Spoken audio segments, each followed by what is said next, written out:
আসসালামু আলাইকুম ওয়া রাহমাতুল্লাহি ওয়া বারাকাতুহু। আজকে আলোচনা করব আল্লাহ রাব্বুল আলামিন আমাদের মানব জাতিকে কেন সৃষ্টি করেছেন। আল্লাহ রাব্বুল আলামিন মানব জাতিকে সৃষ্টি করেছেন তার ইবাদত বন্দেগী করার জন্য।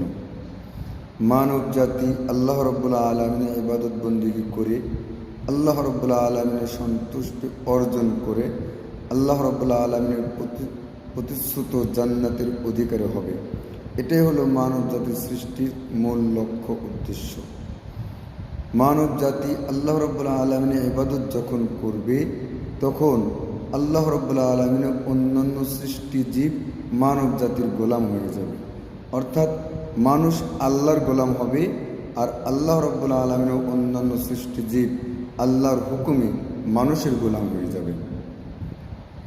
যেমন যখন মানব জাতি আল্লাহ পাকের নাফরমানি করে, গুনাহ করে, গান বাজনা করে যখন আল্লাহ রাব্বুল আলামিনের এই জমিনকে কাঁপায়, তখন সে জমিন আল্লাহ রাব্বুল আলামিনের কাছে অভিশাপ করে বলে, রব্বুল আলামিন তুমি আমাকে আদেশ দাও, আমি তোমার এই নাফরমান বান্দাকে আমার বুকের ভিতরে নিয়ে নিই।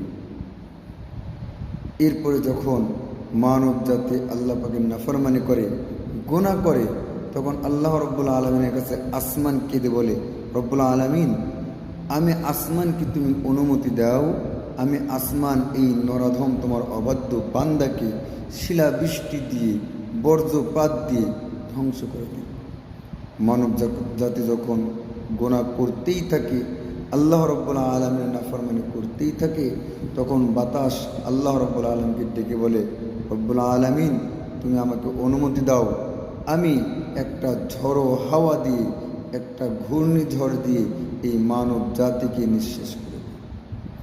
মানব জাতি যখন আল্লাহ রাব্বুল আলামিনের নাফরমানি করতেই থাকে, তখন সমুদ্র আল্লাহ রাব্বুল আলামিনের কাছে কেঁদে বলে, রব্বুল আলামিন এই মানব জাতি আমি সমুদ্রের মাছ ভক্ষণ করে কিন্তু তোমার কৃতজ্ঞতা স্বীকার না করে, তোমার গোলামি না করে, তোমার নাফরমানি করতেছে, আমি সমুদ্রকে তুমি অনুমতি দাও, এই মানব জাতিকে আমি সুনামি দিয়ে ধ্বংস করে দিই।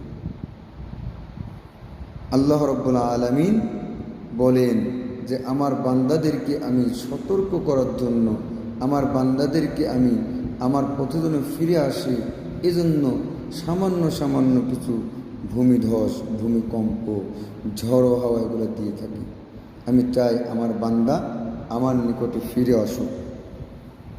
এজন্য আল্লাহ রাব্বুল আলামিনের ইবাদত আমাদেরকে করতে হবে, আল্লাহর দিকে ফিরে যেতে হবে, আল্লাহ পাকের সকল নাফরমানি আমাদেরকে বাদ দিতে হবে।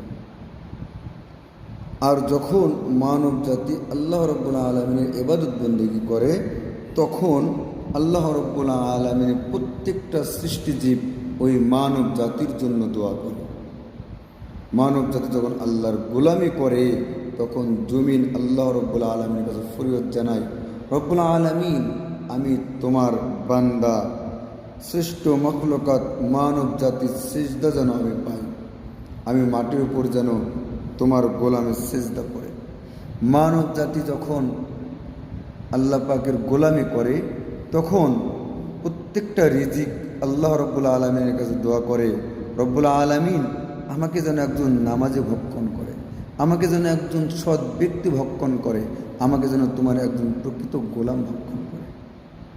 মানব জাতি যখন আল্লাহ রাব্বুল আলামিনের ইবাদত বন্দেগী করে, তখন আসমান বলে, রব্বুল আলামিন আমাকে তুমি অনুমতি দাও, আমি রহমতের বৃষ্টি বর্ষণ করে তোমার এই বান্দার রিজিকের ব্যবস্থা করে দিই। তোমার অনুমতিতে রহমতের বৃষ্টির মাধ্যমে যখন রিজিক হবে, এই রিজিকটা যেন তোমার বান্দা ভক্ষণ করে, তোমার বান্দা তোমার গোলামি করে। রব্বুল আলামিন আমি বৃষ্টি ফোটার পানি যেন তোমার এই গোলাম বান্দার জমিনে পড়ে, আমি বৃষ্টির পানি যে জমিনে পড়বে, যে জমিনে ফসল হবে, ওই জমিনের ফসল যেন তোমার এই গোলাম খায়। এজন্য আমি যখন আল্লাহর গোলামি করব, তখন আল্লাহ রাব্বুল আলামিনের সকল সৃষ্টি জীব আমার জন্য দোয়া করবে।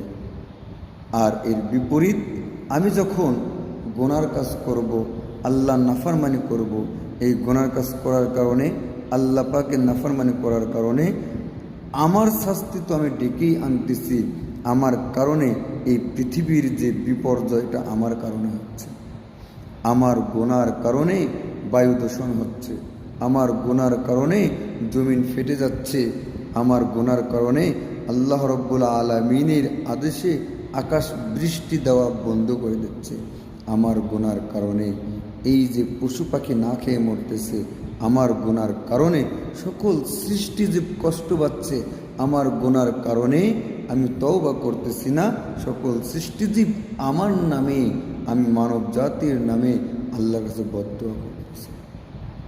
তিরমিজি শরীফের 334 নম্বর হাদিস, আন্নান নবী সাল্লাল্লাহু আলাইহি ওয়াসাল্লাম কানা ইস্তাহিব্বু সলাতা ফিল হিতান।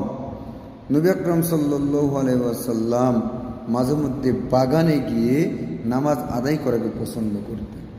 কারণ নবী সাল্লাল্লাহু আলাইহি ওয়াসাল্লাম যখন বাগানে নামাজ পড়তেন, মানব জাতি যখন বাগানে মাঠে ঘাটে আল্লাহ পাকে ইবাদত করবে, তখন ওই মাঠে আল্লাহর কাছে ওই ব্যক্তির জন্য দোয়া করবে, আল্লাহর গোলামের জন্য দোয়া করবে, ওই বাতাস গাছপালা প্রত্যেকটা প্রাণী আল্লাহর কাছে দোয়া করবে, রব্বুল আলামিন তোমার বান্দা আমার বুকে সেজদা দিয়েছে, তোমার বান্দা আমি বাতাসের অক্সিজেন নিয়ে তোমার গোলামি করেছে, তোমার বান্দা আমি গাছের ছায়ায় নামাজ আদায় করে তোমার গোলামি করেছে, রব্বুল আলামিন তোমার বান্দার জন্য প্রতিশ্রুত জান্নাত তুমি দিয়ে দাও, তোমার বান্দাকে তুমি ভালোবেসে তার প্রত্যেকটা কাজে কল্যাণ দান করো।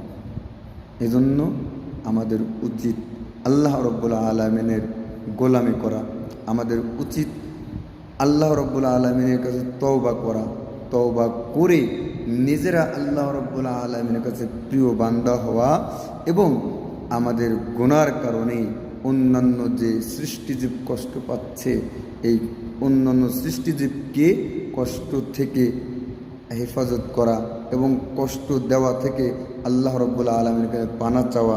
আল্লাহ রব্বুল আলামিন আমাদের সকলকে আল্লাহ রব্বুল আলামিনের প্রত্যেকটা ইবাদত বন্দেগী সঠিকভাবে বুঝে কোরআন সুন্নাহ অনুযায়ী করার তৌফিক দান করুক, এবং আমাদের সকলকে আল্লাহ রব্বুল আলামিনের সকল নিষেধ থেকে বিরত থেকে আল্লাহ রব্বুল আলামিনের নাফরমানির কাছ থেকে বিরত থাকার তৌফিক দান করুন।